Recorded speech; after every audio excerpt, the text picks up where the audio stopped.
گواہ بن جاؤ، میری عزت کی قسم، مجھے اپنے جلال کی قسم، مجھے اپنی رحمت کی قسم، میں نے ان کے سارے گناہ معاف کر دیے، اور آج یہ اس حالت میں عیدگاہ سے واپس اپنے گھروں میں آئیں گے جیسے کہ آج ہی یہ شکم مادر سے دنیا میں آئے ہیں۔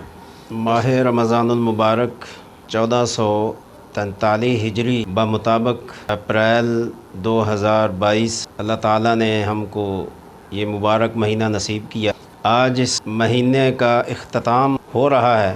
29 رمضان المبارک ہے۔ اہل اسلام کے لیے ماہ رمضان اس قدر عزیز ہے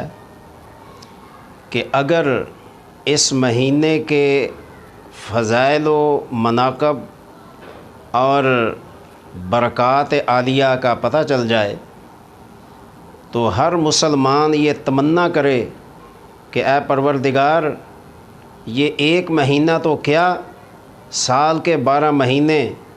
رمضان المبارک بنا دے۔ لیکن افسوس کہ بہت سارے مسلمانوں کو اس ماہ مبارک کی قدر نہیں ہے۔ آج یہ مہینہ الوداع کے قریب ہے۔ جتنی اس مہینے کی خیر و برکت تھی، جو یہ انعام لے کر آیا تھا، بخشش اور مغفرت کی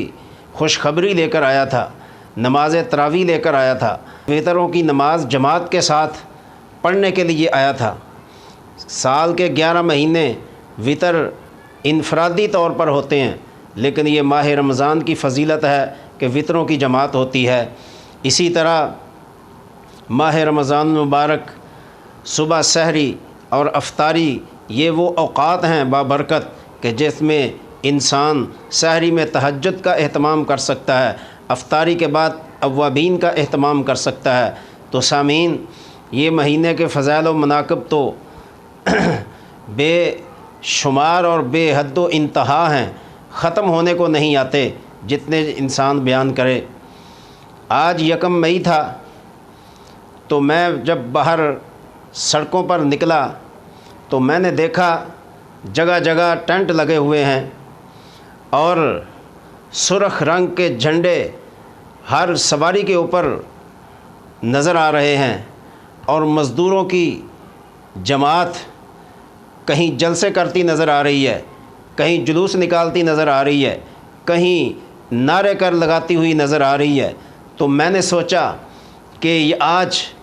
1 مئی کا دن یوم مزدوری کا دن ہے، مزدوروں کے منانے کا دن ہے، اس لیے کہ 1 مئی کو بہت سارے مزدوروں کو بے جا قتل کر دیا گیا تھا۔ اس دن سے لے کر آج کے دن تک 1 مئی یوم مزدور کے نام سے منایا جاتا ہے، سرکاری طور پر منایا جاتا ہے، اور ملک کا سربراہ اس حق میں بیان دیتا ہے کہ ہم مزدوروں کے ساتھ ہیں۔ بارکیف میں اس تفصیل میں نہیں جانا چاہتا۔ یوم مزدوری کا دن جو ہے اس لیے کہ وہ مزدوروں کا دن ہے، تاکہ مزدوروں کا خیال کیا جائے۔ تو سامعین، اے اہل اسلام، میں درد دل کے ساتھ آپ سے اپیل کرتا ہوں، کبھی آپ نے یہ بھی سوچا کہ رمضان المبارک کے گزرنے کے بعد اللہ تبارک و تعالی ہمیں مزدوری دینے کے لیے تیار ہے، اللہ تبارک و تعالی ہمیں مزدوری میں بخشش دینے کے لیے تیار ہے، مغفرت دینے کے لیے تیار ہے، جنت دینے کے لیے تیار ہے، اپنی رضامندی دینے کے لیے تیار ہے، پیارے نبی صلی اللہ علیہ وسلم کی شفاعت دینے کے لیے تیار ہے۔ کبھی اس پر بھی تو سوچیں، ماہ رمضان المبارک آپ نے روزے رکھے یا نہیں رکھے، صدقہ فطر ادا کیجئے، تاکہ آپ کے